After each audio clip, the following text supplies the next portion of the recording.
저는 오늘 읽으신 본문에 담겨져 있는 바울 사도의 정신과 의식 그리고 신앙적인 기백을 참으로 좋아합니다. 그리고 부족하지만 저도 그런 정신과 의식과 신앙적인 기백으로 살기를 진정으로 원했고 또 오늘까지 그렇게 살아보려고 힘써왔습니다. 뭐 이렇게 표현하니까 꽤 어려운 말 같은데요. 뭐 간단 명료하게 말씀드리면 내가 하나님의 자녀된 것이 얼마나 영광스럽고 그래서 정말 높은 자부심을 가지고 열심히 살았다 그 뜻이에요.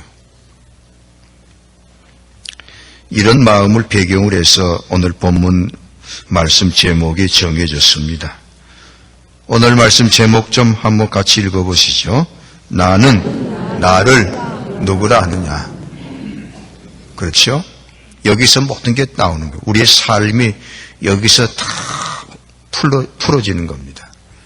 내가 누구냐? 내가. 사도 바울은 이 질문에 대해서 아주 강한 표현으로 거칠기까지 한 강한 어조로 나는 누구다 라고 고백을 하고 있습니다. 1절입니다. 우리 같이 한번 보십시다.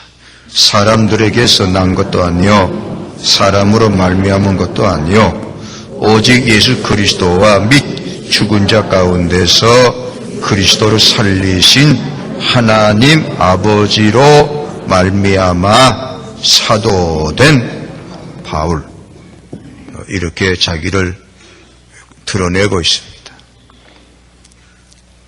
이 바울 사도의 고백은 두 가지 내용으로 되어 있습니다. 하나는 바울이 어떻게 바울이 되었는가, 성도가 되었는가, 사도가 되었느냐에 대한 확고한 고백이고, 둘째는 이제 변화된 바울이 하나님의 자녀된 바울답게 또 사도로서 살아가는 데 있어서 어떻게 살았느냐 그 방법을 말하고 있습니다.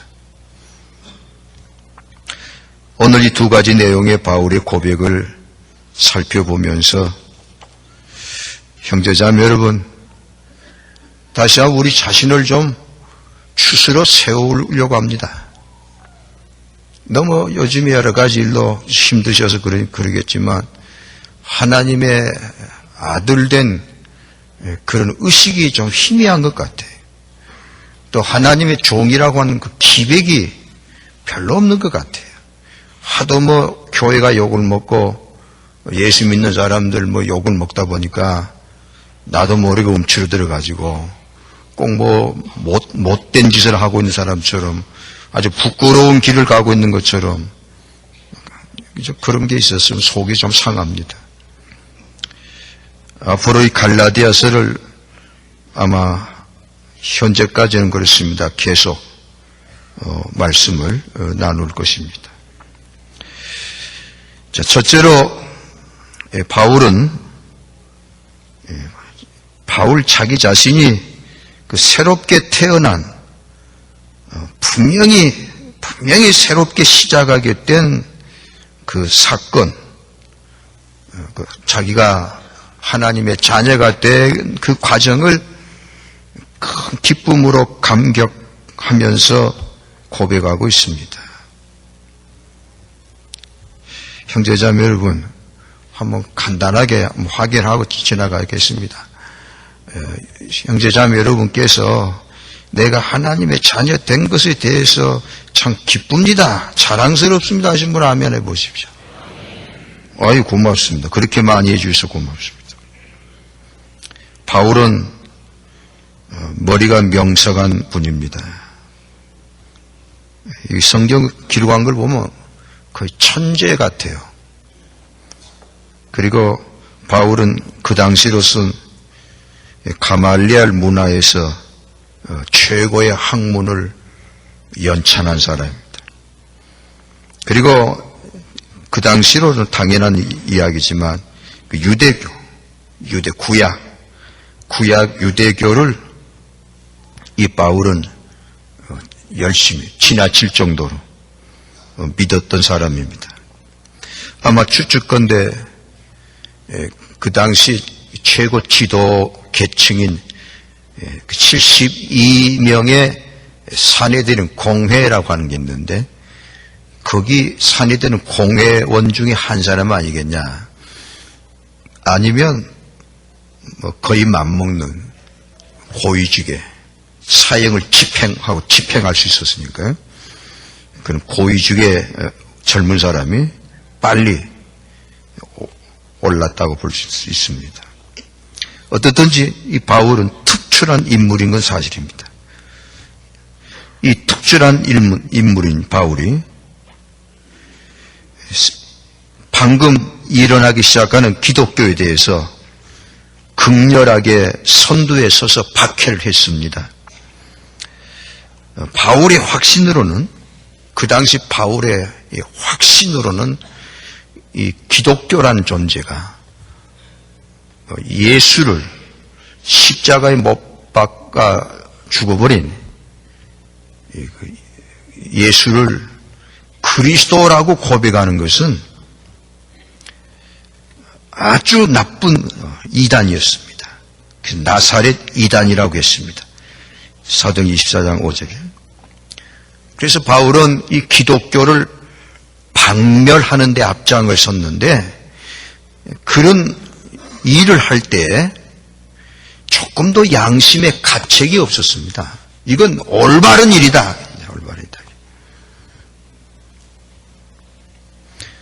그리고 정신적으로도 내가 뭔가 좀 잘못한 게 있는데 그런 정신적인 회의도 전혀 없었고 또 지적인 혼란도 전혀 없었던 완벽할 정도로 이 기독교를 박해하는데 앞장을 섰고 그래서 수많은 성도들을 거침없이 구타하고 감옥에 집어넣고 그리고 죽이기까지 한 그런 사람입니다. 그것이 그 당시 바울에게는 여호와 하나님을 섬기는 확신이라고 생각한 겁니다. 이게 확신범이에요. 요즘 뭘 말하면.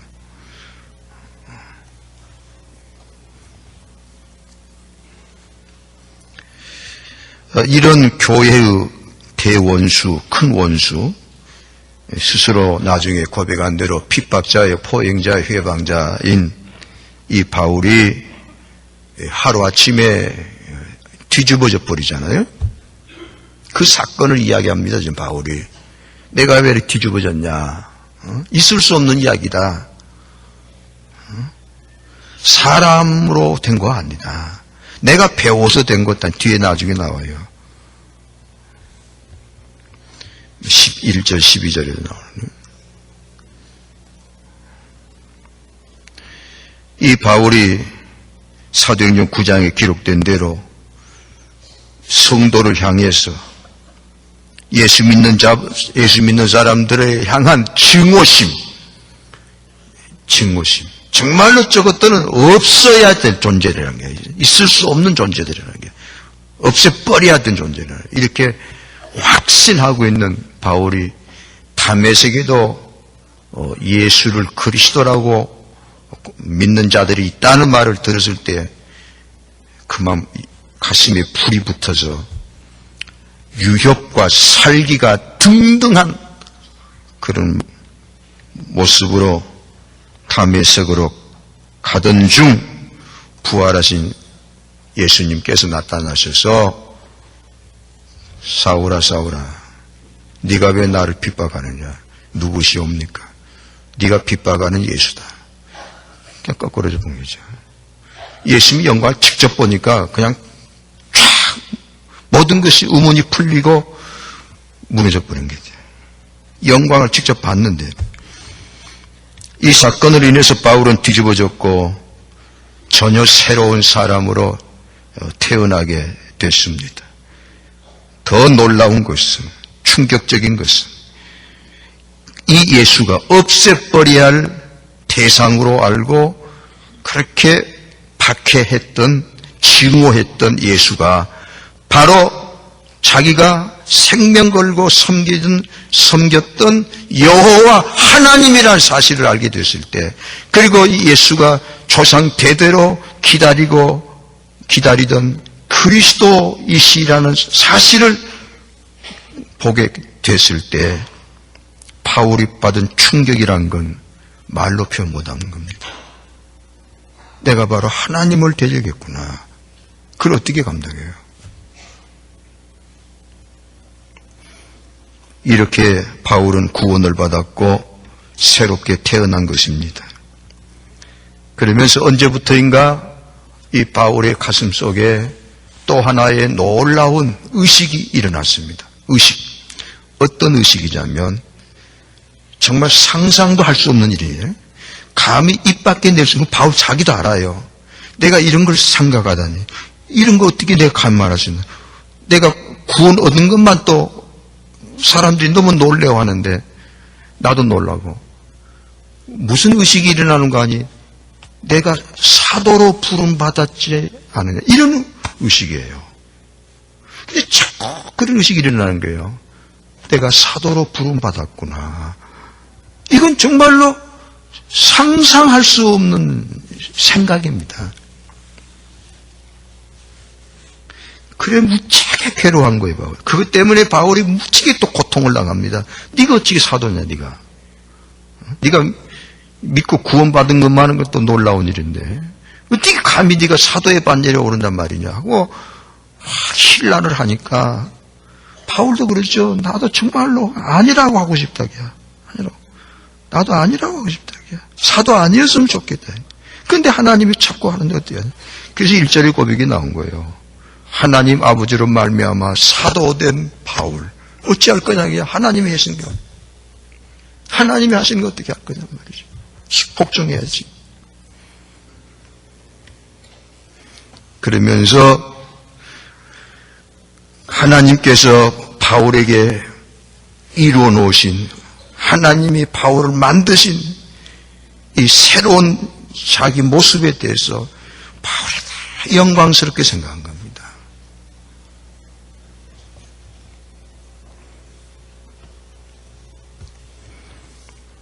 여기서 저 자신의 고백을 또 안 할 수가 없습니다. 바울이 수십 번 자기가 어떻게 구원받았고 구원받기 전에는 어떻게 살았고 그런 걸 거의 수십 번 고백하고 글을 써 보내죠. 그건 그만큼 중요하기 때문인데, 저도 그런 고백을 가끔 하는 거지만 저야말로 사도 바울에 비하면 사도 바울의 새끼손가락만도 못한 사람이지만 하나님이 내게 이루신, 내게 주신 은혜를 생각하면 저도 바울 같은 마음이 일어나요.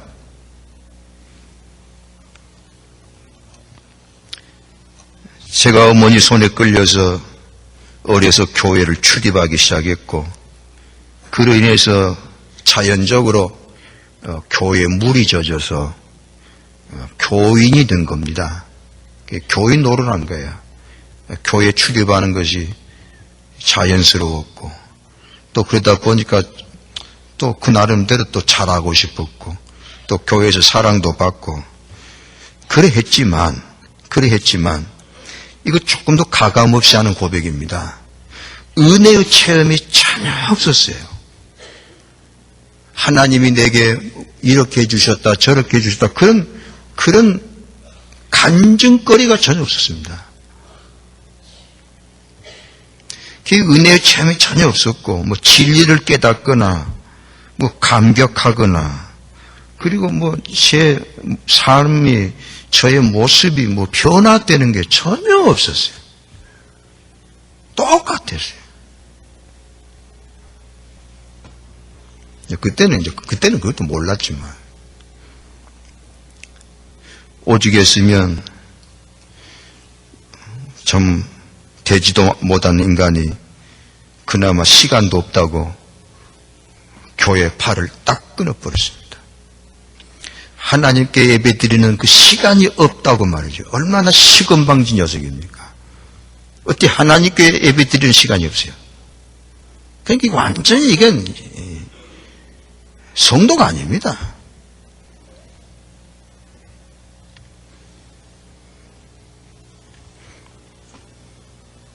그래서 교회를 나가지 않았어요. 거기에 대해서 조금 더 부끄러운 마음 같거나 죄송한 마음이 없었어요. 그렇게 시건방지고 무지막지했던 사람입니다.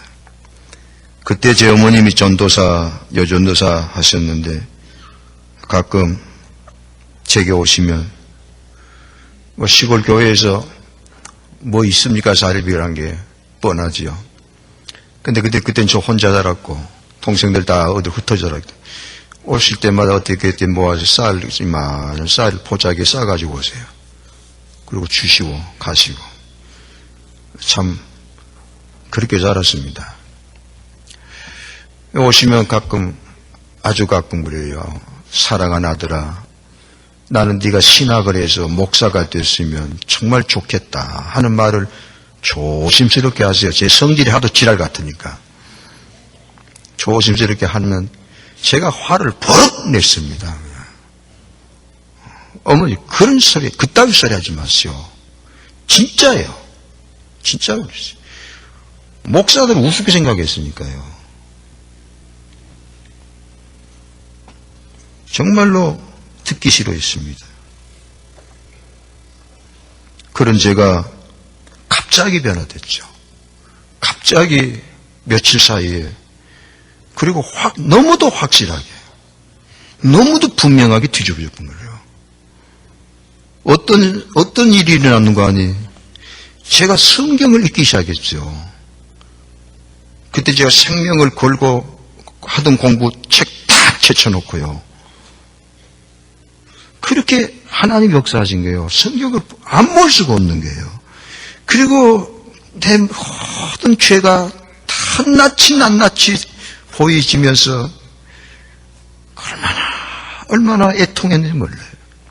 진짜로 회개했어요. 진짜로 많이 울었습니다. 그게 사람이 한 겁니까, 그게? 나도 모르지만. 그런데 막 자꾸 죄가 보이고, 그 죄 취한 모습이 보이고, 같은 죄지만 10번 회개해도 100번 회개해도 시원치가 않아요. 계속 가슴이 아프고 부끄러워요. 그러면서 또 더 놀라운 것은 바로 예수님의 십자가 보혈, 내 죄를 씻기 위해서, 내 죄를 사시기 위해서 예수님이 십자가 지셨다는 것으로 이렇게 쫙 연결이 되면서 그게 가슴에 꽉 와 들어오면서, 그리고 내가 죄사함 받았다는 그 말에서는 평안 말이죠. 내가 죄사함 받았구나. 내 죄가 없어졌구나. 그 확신한 의식, 평강, 그게 충만하게 돼. 내가 이제 하나님 아들이 됐다는 이 의식 말이, 이 기쁨, 그걸 뭐라고 표현할 수 있어요? 그러면서 그렇게도 싫어했던 신학을 가게 됐습니다.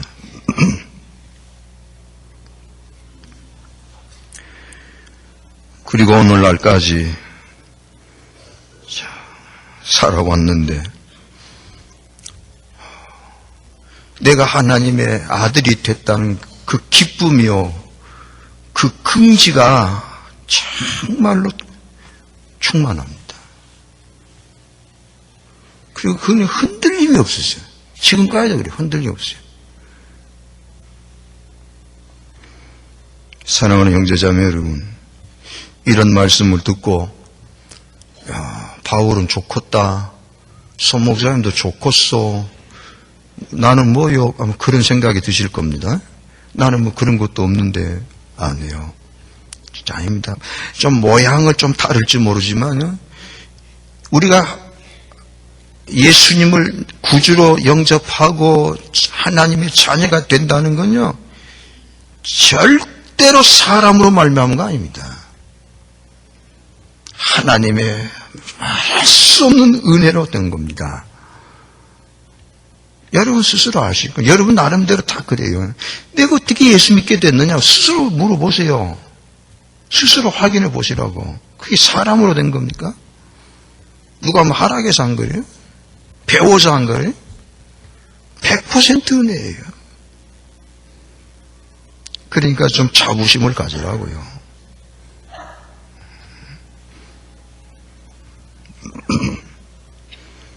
좀 담대하시고 스스로 나의 나됨을 내가 하나님의 자녀 된 것에 대해서 기쁨을 가지시기를 축원합니다. 그래야 뭐가 되는 거지. 내가 못할 짓을 지금 하고 있는 거예요? 왜 이렇게 어깨를 충돌을 살아요? 당당하게 살지. 그러나 뭐 교만하라는 건 아닙니다. 둘째로 바울이 고백하는 것은 뭐냐면 이겁니다. 내가 하나님의 정말 측량할 수 없는 은혜로 나 같은 큰 죄인이 이렇게 구원을 받고 이제 정말 거듭나 하나님의 자녀가 확실히 됐는데 거기다가 또 사도라고 하는 기쁨까지 주셨는데 이걸 어떻게 감당하냐면요. 새로워진 나 이제는 어떻게 사느냐. 내가 하나님의 자녀로서 하나님의 자녀답게 사는 방법이 뭐냐 그 말이에요. 어떻게 살아야 내가 이 악한 세상에서, 이 문제 많은 세상에서, 시험 많은 세상에서 내가 어떤 방법으로 그럼 내가 하나님 자녀 됐는데 이 하나님의 자녀의 영광을 가지고 어떻게 하나님의 자녀답게 살아야 되겠는데 그 방법이 뭐냐. 여러분 그 방법을 아세요?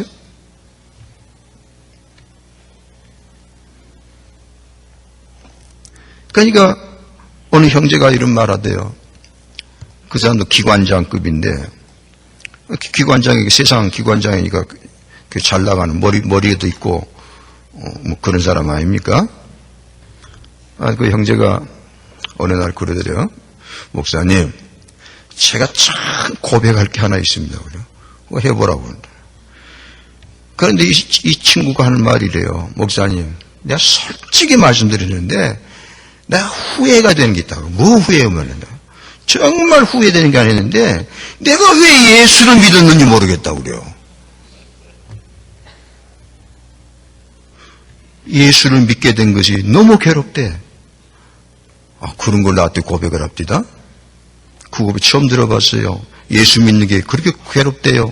여러분도 그러십니까? 그래서 깜짝 놀랐어요. 예수를 믿는 것이 그렇게 괴롭냐고. 괴롭대. 그래서 그랬지 또. 그럼 그만둬라 이거 오늘이라도. 오늘은 그만두면 될 거 아니냐. 뭘 괴로워할 건 뭐 있냐. 그랬더니 또 그 친구가 그만둘 수는 없고요. 그래요. 그럼 어쩌자란 말이냐. 무슨 말이냐 이게. 알죠? 왜 그러는지. 이제는 예수님을 떠날 수는 없고 예수님 안에 살아야 되겠는데 예수님 안에 살려가니까 너무 복잡하다, 이게. 부딪히는 게 많고. 그러니까 어쩌자는 거냐, 그죠? 그게 괴롭다, 이게. 그러니까 방법이 있다, 그죠? 그 말이죠. 이게 모든 성도들이 품고 있는 문제입니다. 내가 이제 하나님의 자녀가 확실히 된 건 사실이야. 이건 분명하거든. 너무 감사하고, 너무 기쁘고, 자랑스럽고. 근데 실제로, 이제 하나님의 자녀 노릇을 해야 되겠는데, 그게 힘들다. 그럼 뭘 하나님께서 그럼 뭐 고생하라고 우리를 부르셨냐 이거지? 자식 낳아놓고 네가 혼자서 이제 그러다니 네 혼자서 밥해 먹고 살아라고 그런 무책임한 부모가 어디 있습니까? 그래 바울이 말한 겁니다. 그게 또 1절 속에 들어있어요. 내가 어떻게 사도답게 살았느냐, 어떻게 내가 하나님 아들 노릇을 했느냐, 거기에 대해서 명백한 고백입니다. 그런 줄 알고 1절 다시 봅시다. 사람들에게서 난 것도 아니요 사람으로 말미암은 것도 아니요 오직 예수 그리스도와 및 죽은 자 가운데서 그리스도를 살리신 하나님 아버지로 말미암아 사도된 바울, 그 말, 사도답게 산 나, 이 말, 이 뜻도 들어가요. 그 의미가 뭔지 세 가지로 요약해서 말씀드립니다. 첫째는요, 다시 기본으로 돌아갑니다. 하나님이 내게 이루신, 하나님이 내게 주신 이 구원의 은총에 대한 생각입니다. 의식입니다. 내가 그리스도인 됨에 대해서 얼마만큼의 자부심이 있느냐. 여기서 먼저 끝납니다. 결판이 됩니다. 저는 만극한 은혜를 입고 구속함을 받은 후 여전히 현실은 조금도 변화가 없었습니다. 가난했고 보잘것 없었고 정말 못난 존재입니다. 그런 모습으로, 그런 후줄근한 그런 모습으로 저는 세상적인 무슨 목표라도 있으니까 좀 길을 내고 자랐는데 그냥 그건 다 없어져 버렸지.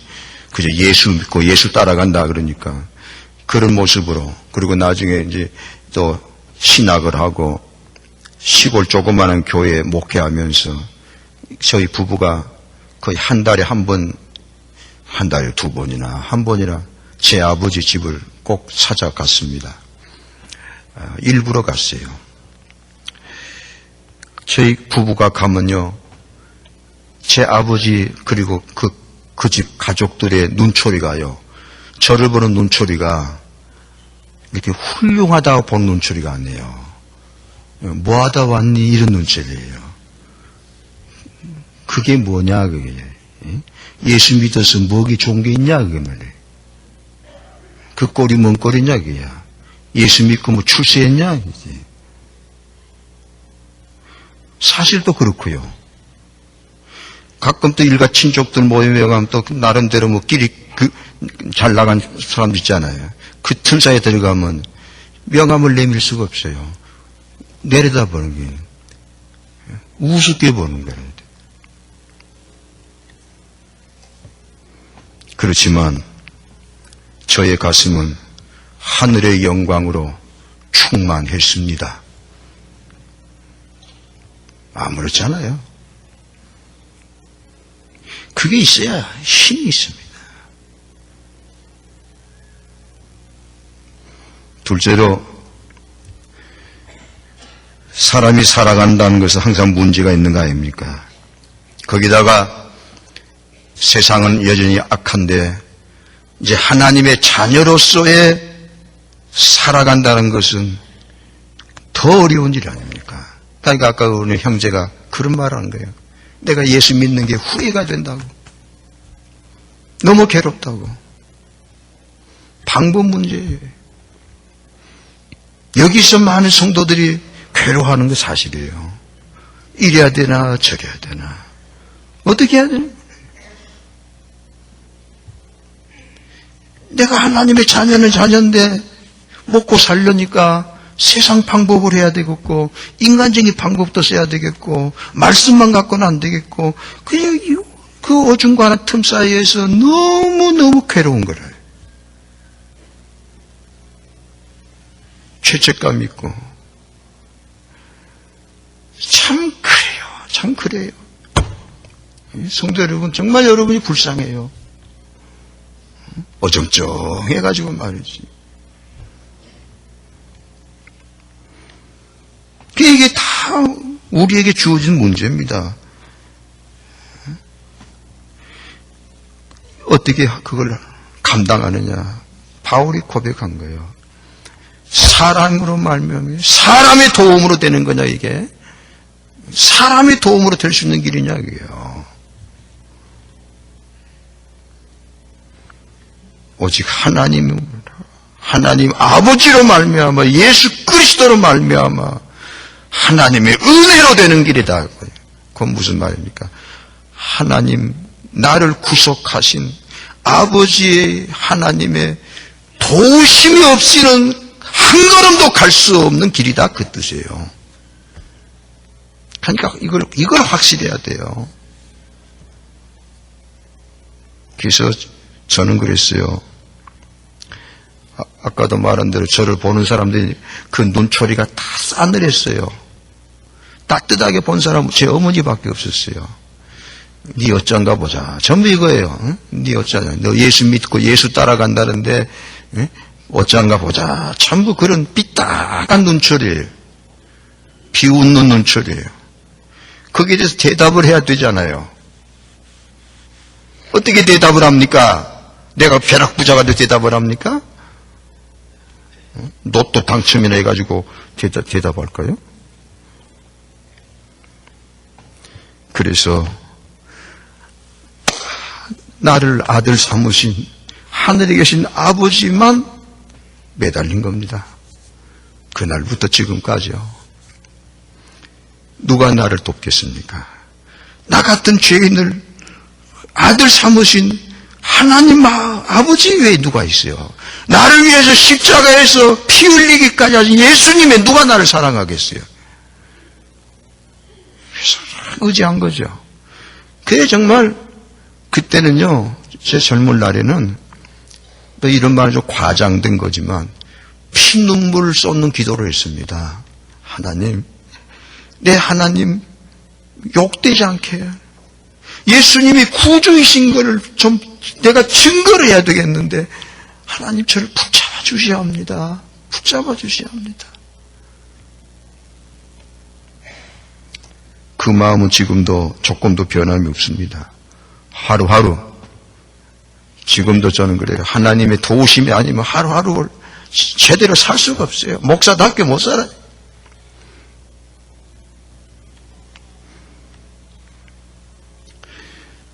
하나님도 분명하신 분이에요. 나도 분명하고 하나님도 분명하고 아들 된 아들이 어떻게 살고 있는지, 얼마나 가시 덤불 속에 살고 있는지, 얼마나 고단하게 살고 있는지, 얼마나 원수들에게 외워싸여 살고 있는지, 그 위태한 그 여건과 환경을 다 보고 계신 하나님 아버지 가만히 두고 계시겠어요? 나의 모든 이 아들의 부르짖음에 다 응답해 주셨습니다. 형제, 이것이 유일한 방법이에요. 하늘에 계신 아버지 붙잡고 사시기 바랍니다. 아버지 어떻게 해야 좋아요? 물어봐요. 아버지 내가 어떻게 해야 좋아요? 물어보시라고요. 내가 하나님 아들인데, 내가 하나님의 종인데, 아버지 어떻게 해야 좋아요? 물어보시라고요. 분명히 대답하십니다. 힘을 꽉 밀어주세요. 마지막 셋째는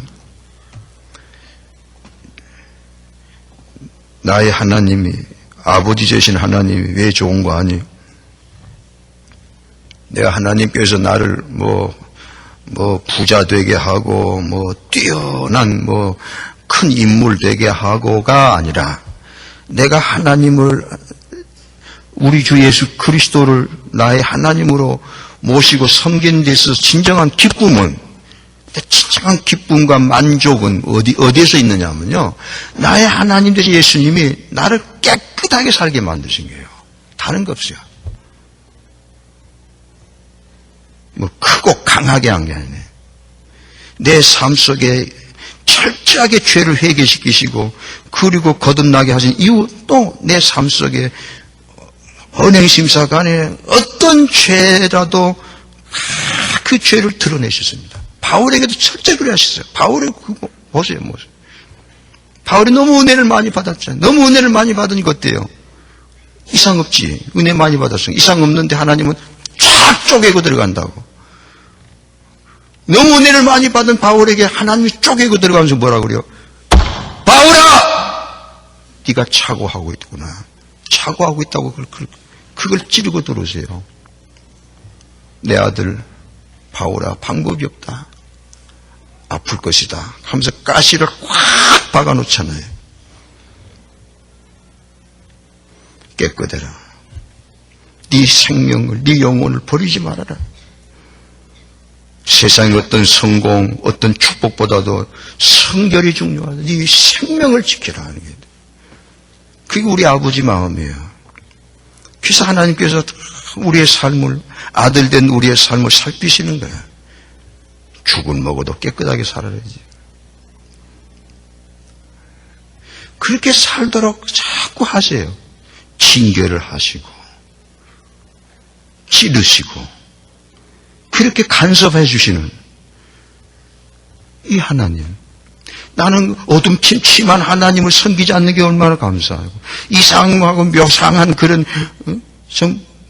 괴상망측한 그런 신을 내가 나의 하나를 섬기지 않는 게 얼마나 감사해요. 이렇게 밝고 공의로우시고 거룩하시고 깨끗하시고 친절하시고 온유하시고 이런 하나님을 나의 하나 모시고 산다는 게 얼마나 자랑스러운지 모르겠어요. 할렐루야.